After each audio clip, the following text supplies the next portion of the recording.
এই ভিডিওটা আমি সম্পূর্ণ বাংলায় করছি শুধুমাত্র কিছু স্টুডেন্টস আছে তাদের বোঝার জন্য। হ্যারি পটারের স্টোরি এটা। এই গল্পের নাম Harry Potter learns Quidditch.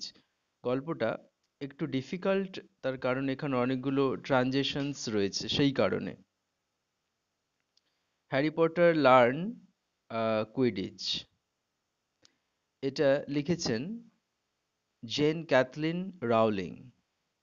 Gen Kathleen Rowling এটা লিখেছেন। ইনি হচ্ছেন একজন British writer. British writer and এনার হবি হচ্ছে রাইটিং। উনি যত গল্প লিখেছেন সবই হ্যারি পটারের ওপরে বেস করে। ওনার তেমনই একটি বই যেটাতে হ্যারি পটারের সমস্ত গল্প রয়েছে, সেই বইটার নাম হচ্ছে Harry Potter and the philosopher stone. Harry Potter and the philosopher stone, this book. So this book has the series of Harry Potter's story. Particularly Harry Potter learns Quidditch, এই যে গল্পটা হ্যারি পটার লার্নস কুইডিচ, এটা একটু difficult হয়ে যায় স্টুডেন্টসদের কাছে কিছু ট্রানজেকশনের কারণে। কি রকম ধরনের ট্রানজেকশন সেটা একটা বিষয়।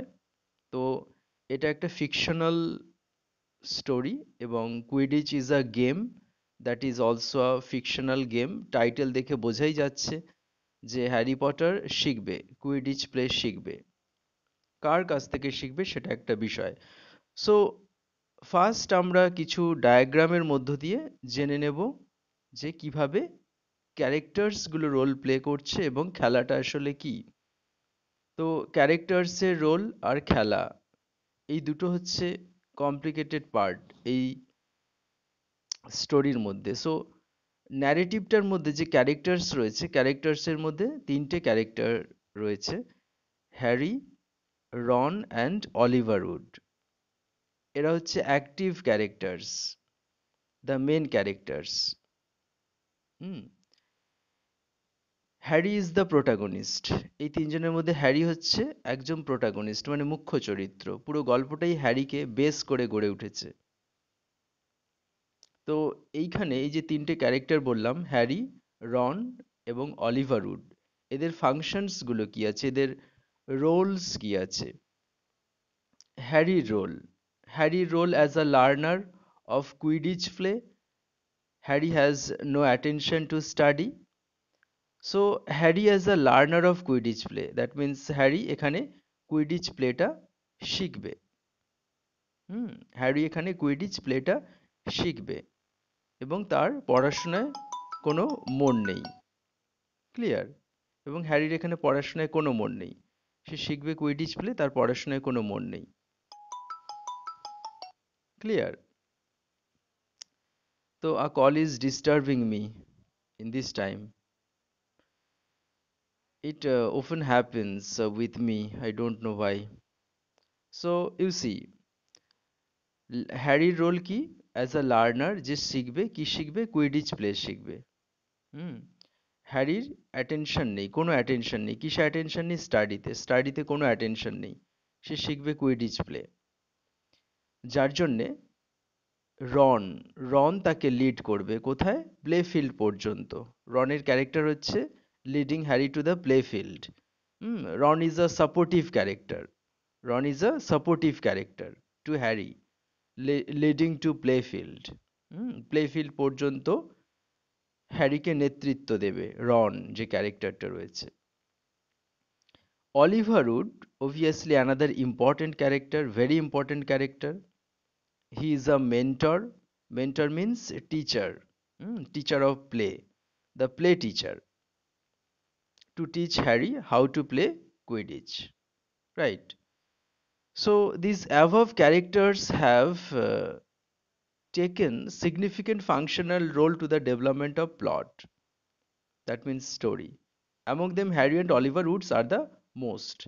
That means এই যে তিনটে ক্যারেক্টার বললাম, হ্যারি, রন এবং অলিভার, এই তিনজনের মধ্যে হ্যারি এবং অলিভার উড দুজনে মোস্টলি সিগনিফিকেন্ট, গুরুত্বপূর্ণ, ফাংশনাল, কার্যকারী রোল, ভূমিকা গ্রহণ করেছে এই পুরো ন্যারেটিভটা, প্লটটা, গল্পটাকে ডেভেলপ করার পিছনে। এই গেল প্লটের বিষয়, ক্যারেক্টারের বিষয়। তাহলে এই প্লটে ক্যারেক্টারের বিষয়কে তিনটে ক্যারেক্টার মেনলি রয়েছে, হ্যারি, রন এবং Oliver Wood. Harry as a learner, যে শিখবে, কি শিখবে? কুইডিচ প্লে শিখবে।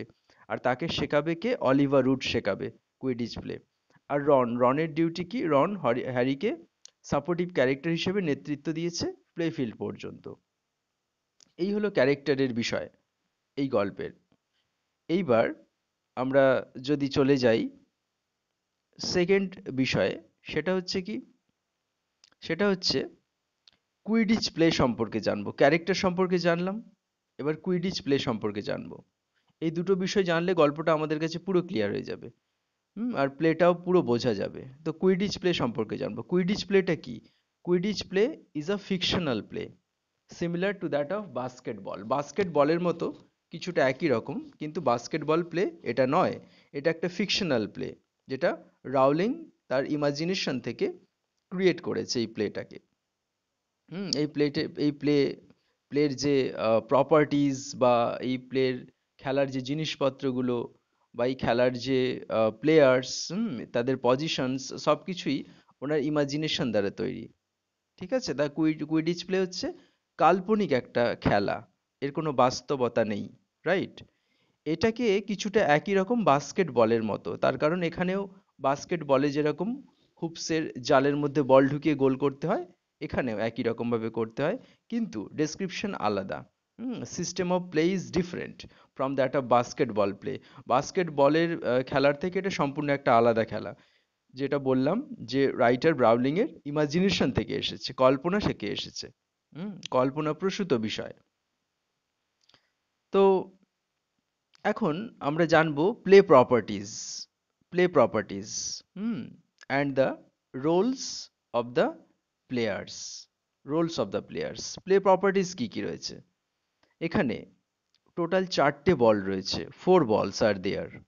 হুম এবং এই 4টে বল 3 kinds বল, মানে 3 ধরনের বল।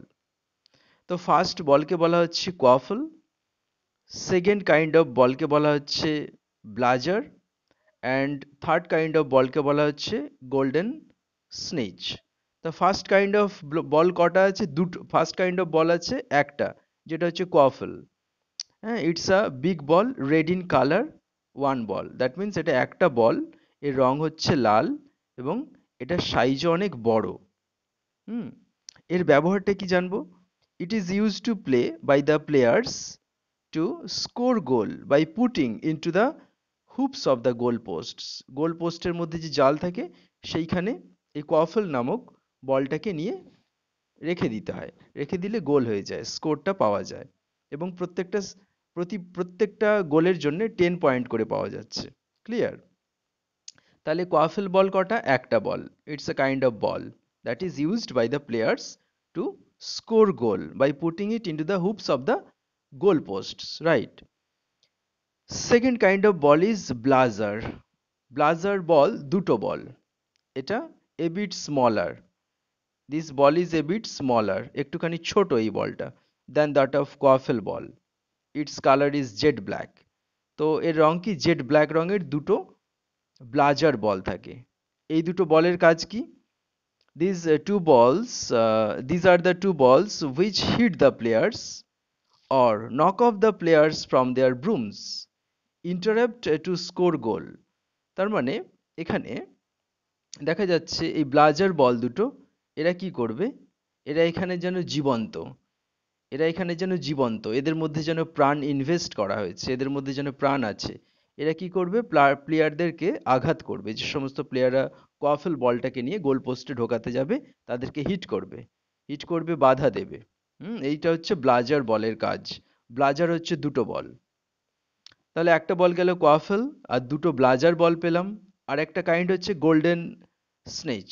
গোল্ডেন স্নেচ হচ্ছে little ball, like like walnut, আখরোটের মতো ছোট্ট, little ball with fluttering silver wings. হ্যাঁ, it is golden in colour. এটা রঙে গোল্ডেন হয়, এবং এর দুটো ডানা আছে যাতে এ উড়তে পারে। This ball is a single ball, এটা একটাই বল। It flies with high speed, খুব উচ্চ গতিতে এটা ওড়ে। The players have to catch this ball to stop the play. যখন খেলা শুরু একবার হয়ে যাবে, এই খেলাকে থামাতে গেলে ওই বলটাকে ধরে নিতে হবে। Whoever of the whoever of the team will catch this ball will get 150 points, for more, extra for the team. That means 150 points extra পাবে যেই বলটাকে ধরে ফেলবে। যতক্ষণ এই বলটা ধরা হবে ততক্ষণ খেলা চলবে। ক্লিয়ার?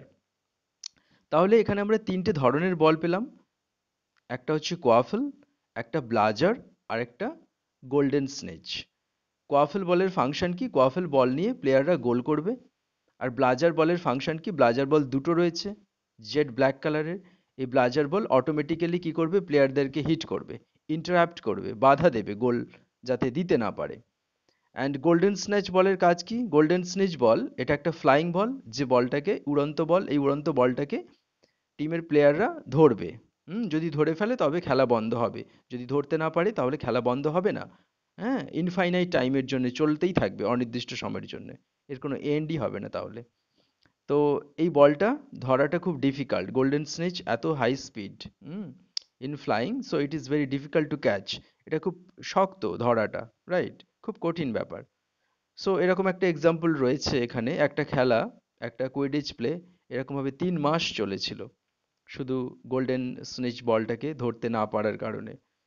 তাহলে বোঝা গেছে এখানে চারটে বল রয়েছে, একটা কোয়াফেল বল, দুটো ব্লাজার বল, আর একটা গোল্ডেন স্নেচ। তাহলে চারটে বল, এবং তারা তিনটে কাইন্ডে বিলং করছে, একটা কোয়াফেল বল, দুটো ব্লাজার বল, আর একটা হচ্ছে গোল্ডেন স্নেচ বল, রাইট?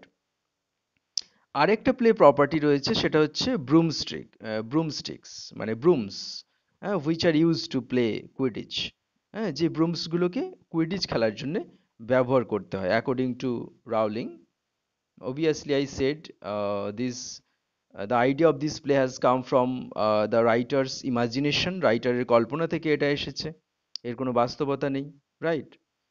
তাহলে আমরা বুঝলাম কি? ফার্স্ট ক্যারেক্টার্স বুঝলাম, সেকেন্ড প্লে প্রপার্টিজ বুঝলাম, এবং সেই প্লে প্রপার্টিজগুলোর ফাংশন। তাহলে ক্যারেক্টার্স বুঝলাম, ক্যারেক্টার্সদের ফাংশন বুঝলাম, প্লে প্রপার্টিজ বুঝলাম, আর প্লে প্রপার্টিজ ইউজগুলো বুঝলাম, প্লে প্রপার্টিজ কিভাবে ব্যবহার করা হয়, রাইট?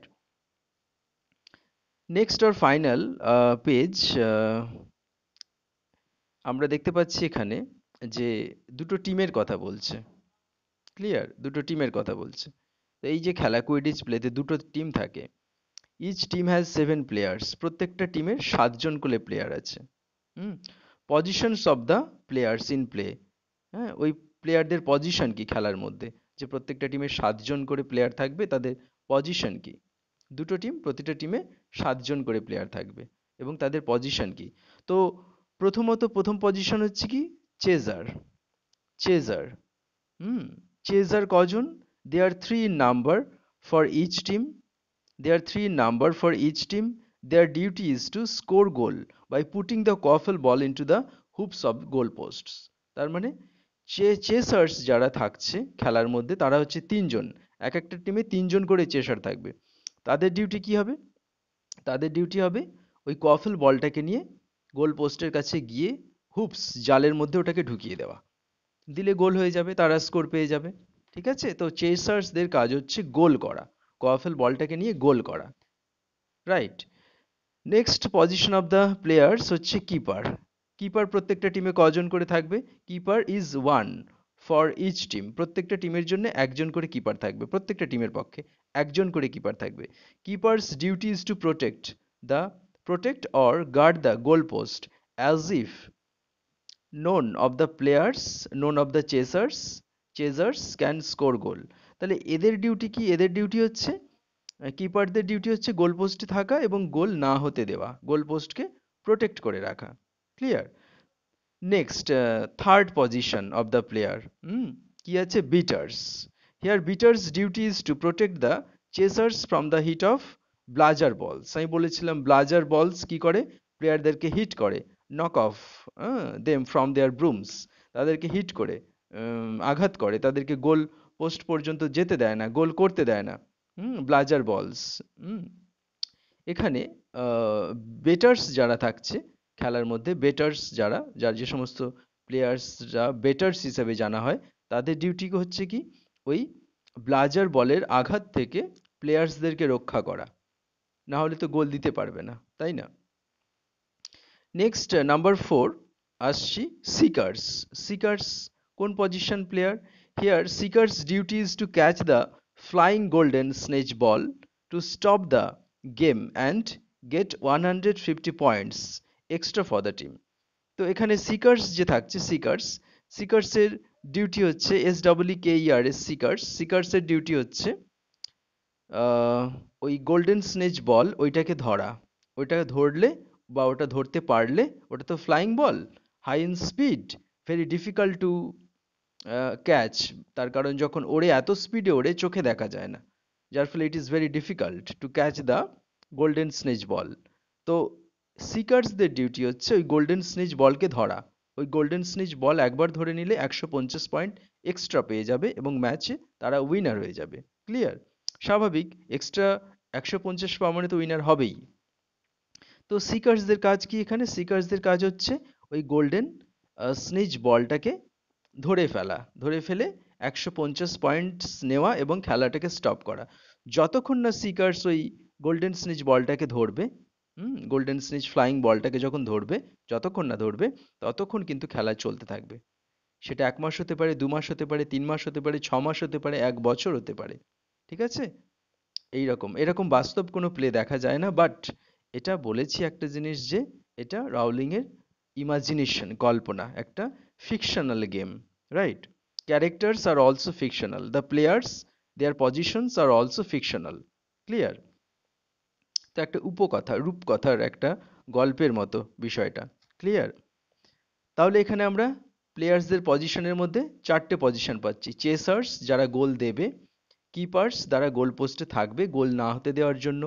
বেটার্স, যারা কি করবে, প্লেয়ার্সদেরকে রক্ষা করবে ব্লাজার বলের আঘাত থেকে।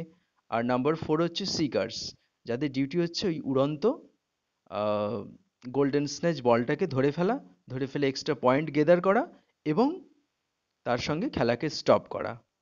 ক্লিয়ার? এই হচ্ছে বিষয়। তাহলে এখানে এই ছোট্ট শর্ট ভিডিওর মধ্যে আই হ্যাভ ডিসকাসড, আমি আলোচনা করেছি যে কিভাবে এখানে ক্যারেক্টার্স, মেন ক্যারেক্টার্সরা রয়েছে বা অ্যাক্টিভ ক্যারেক্টার্সরা রয়েছে, তারা কিভাবে রোল প্লে করছে। এবং সেকেন্ডলি প্লে প্রপার্টিজ, মানে খেলার জিনিসপত্রগুলো যেগুলো বোঝা দরকার বোঝালাম। নেক্সট যেটা বোঝালাম সেটা হচ্ছে পজিশনস অফ দ্য প্লেয়ার্স, প্লেয়ার্সদের পজিশন কি রয়েছে। ক্লিয়ার? তো 3টে জিনিস যদি ক্লিয়ার করা যায় তাহলে এই প্লেটা সম্পূর্ণ পরিষ্কার হয়ে যাবে সমস্ত স্টুডেন্টসদের কাছে। ফার্স্ট বলেছি কাদের কথা? ফার্স্ট বলেছি, ফার্স্ট ডিসকাস করা হয়েছে ক্যারেক্টার্স যারা রয়েছে, ক্যারেক্টার্সদের কথা। তো ক্যারেক্টার্স ক্লিয়ার হয়ে গেছে। হুম, যেখানে বলেছি 3টে active character. And secondly clear হয়েছে কোনটা? সেকেন্ডলি ক্লিয়ার হয়েছে play properties and role of the players. Play properties and role of the players. The play properties মানে খেলার জিনিসপত্র এবং খেলাতে প্লেয়ার্সদের রোল কি। ক্লিয়ার? নেক্সট বলা হয়েছে কি? নেক্সট বলা হয়েছে পজিশনস অফ দ্য প্লেয়ার্স, প্লেয়ার্সদের ভূমিকা কি, তাদের অবস্থান কি খেলার মধ্যে, এইগুলো ডিসকাস করা হয়েছে। এই 3টে বিষয়। তাহলে first characters, second play properties, আর থার্ড হচ্ছে role of the players or position of the players. Clear? তাহলে ক্যারেক্টার্স মানে চরিত্রগুলো কি রয়েছে গল্পের মধ্যে, সেকেন্ড হচ্ছে প্লে প্রপার্টিজ মানে খেলার জিনিসগুলো কি রয়েছে এবং তাদের কাজ কি রয়েছে, থার্ড কি বললাম, পজিশন অফ দ্য প্লেয়ার্স, প্লেয়ার্সদের অবস্থান কি রয়েছে খেলার মধ্যে। এইগুলো ক্লিয়ার করলে মোটামুটি টেক্সটটা পুরো ক্লিয়ার হয়ে যাবে। এখানে এর বেশি আর কিছুই নেই এই টেক্সটের মধ্যে। অ্যান্ড ফাইনালি একটা জিনিস অবশ্যই হাইলাইট করব, সেটা হচ্ছে সুপার ন্যাচারাল ম্যাশিনারি। একদম লাস্ট পেজের শেষে লেখা আছে। You see, it is written in the last page. Supernatural machinery, supernatural machinery. তো এই গল্পে সুপার ন্যাচারাল ম্যাশিনারিটাকে ভীষণভাবে ইউজ করা হয়েছে রাউলিং এর দ্বারা, ডেলিভারেটলি ইউজ করা হয়েছে to make the story attractive and complicated as well. Supernatural machinery মানে কি? তার মানে যেখানে সুপার ন্যাচারাল আইডিয়াস, অলৌকিক ধারণাগুলোকে ব্যবহার করা হয়েছে, যেমন গোবলিন ক্যারেক্টার যেটা উইলিয়াম শেক্সপিয়ার অনেক ইউজ করেছে। উইলিয়াম শেক্সপিয়ারের অনেক ড্রামা এবং ড্রামার মধ্যে আমরা দেখতে পাই যে এই সুপার ন্যাচারাল ক্যারেক্টার্সদের ইউজ, যেখানে সুপার ন্যাচারাল মেশিনারি রয়েছে। এছাড়াও অনেক রাইটার্সরা ইউজ করেছেন। তো যেমন এখানে আমরা পাচ্ছি রাউলিংকে, দেখা যাচ্ছে রাউলিং এখানে সুপার ন্যাচারাল মেশিনারিটাকে ভীষণভাবে কাজে লাগিয়েছেন এই গল্পটাকে অ্যাট্রাকটিভ করার জন্য। তো super natural machinery in this story is an important context. Hmm if you want I will discuss this in the next class, right?